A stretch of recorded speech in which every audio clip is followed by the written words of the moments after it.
ছিল। সেই গ্রামের নাম ছিল রতনপুর। ওই গ্রামে গরিব এক পরিবার ছিল। সেই পরিবারে বসবাস করত রিমা এবং তার স্বামী রোহান। তারা দুজন বেশ ভালোই দুজনকে মানিয়ে নিয়ে চলতো। কখনো তাদের অভাবের কারণে না খেয়ে দিন কাটাতে হয়, আবার কখনো কষ্ট করেও কাজ করতে হয় দুজনে দুজনকে। তারপরও তাদের দুজনের সংসার ছিল খুবই সুখের। হঠাৎ একদিন রিমা, আজকে আমি কাজের জন্য গিয়েছিলাম মালিকের বাড়িতে, কিন্তু আমাকে মালিক কোনো কাজ দিল না আর বলল আগামী 1 মাস কোনো কাজ থাকবে না। কিন্তু আমি একটু চিন্তায় পড়ে গেলাম। এই 1 মাস আমি কিভাবে কাটাবো? আমার সংসার কিভাবে চলবে? কিছুই তো বুঝে উঠতে পারছি না। হে উপরওয়ালা, কিছু একটা করে দিন। তুমি দেখবে উপরওয়ালা একদিন সব ঠিক করে দিবে। কিন্তু একটা সমস্যা হয়েছে। ঘরে যেই সবজি রয়েছে, ডাল রয়েছে, তা দিয়ে কেবল 2 দিন চলতে পারবো। কিন্তু বাকি দিনগুলো কিভাবে যে কাটাবো বুঝে উঠতে পারছি না। হ্যাঁ, একটি কথা এখন মনে পড়ল।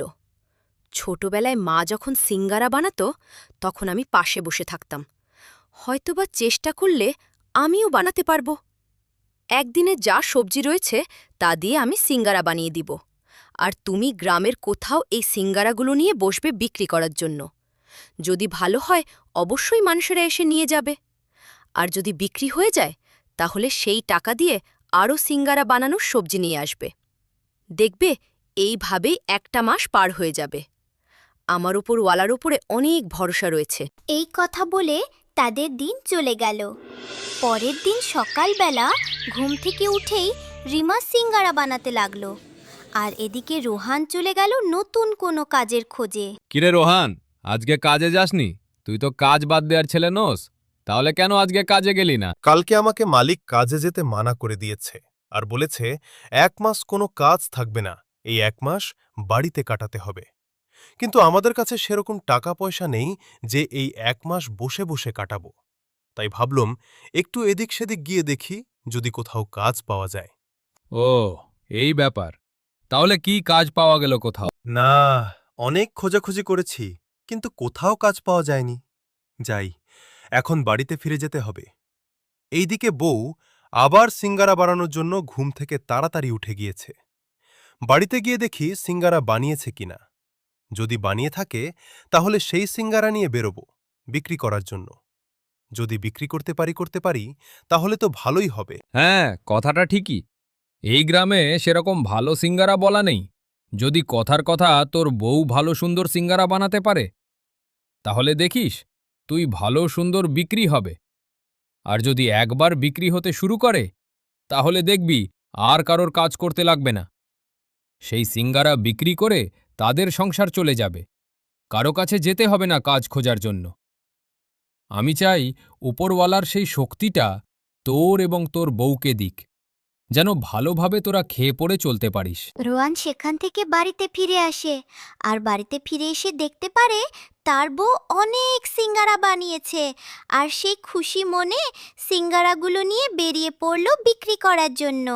সিঙ্গারা নিয়ে যাও, সিঙ্গারা, তাজা তাজা সিঙ্গারারা।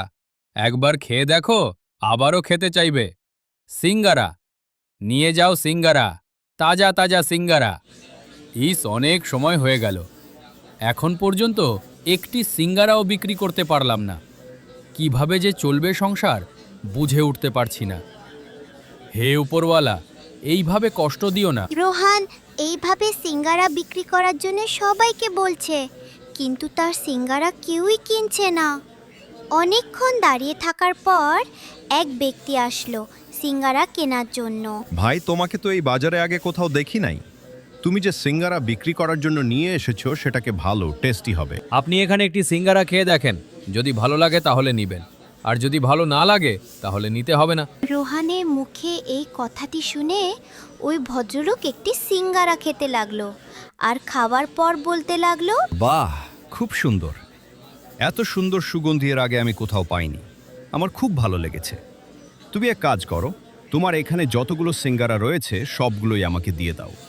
কত টাকা হয়েছে বলো, আমি দিচ্ছি। আমি আজকে তোমার সব সিঙ্গারা নিয়ে যাব। রোহান খুশি মনে সম্পূর্ণ সিঙ্গারা বিক্রি করে দিল, আর সিঙ্গারা বানানোর জন্য যা সবজি লাগে তা নিয়ে বাড়িতে ফিরে আসলো। রিমা, কোথায় তুমি দেখো? আজকে এক ভদ্রলোক এসেছিলেন আমার দোকানে, আর সবগুলো সিঙ্গারা বিক্রি করে দিয়েছি। ওই ভদ্রলোকের কাছে তোমার হাতে বানানো সিঙ্গারায় বোধহয় জাদু লুকানো রয়েছে।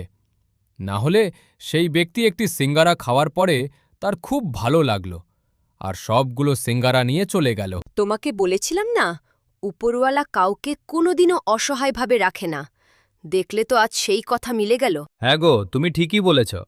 আমার উপরওয়ালার ওপরে অনেক ভরসা রয়েছে।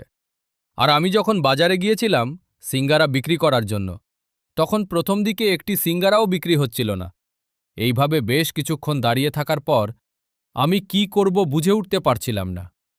সেই সময় উপরওয়ালার নাম মুখে নিলাম আর বললাম, হে উপরওয়ালা, এইভাবে আমাকে কষ্ট দিও না। এই কথাটি বলার একটু পরেই সেই ব্যক্তি আসল, আর একটি সিঙ্গারা খেলো খাওয়ার পর সম্পূর্ণ সিঙ্গারে কিনে নিয়ে গেল।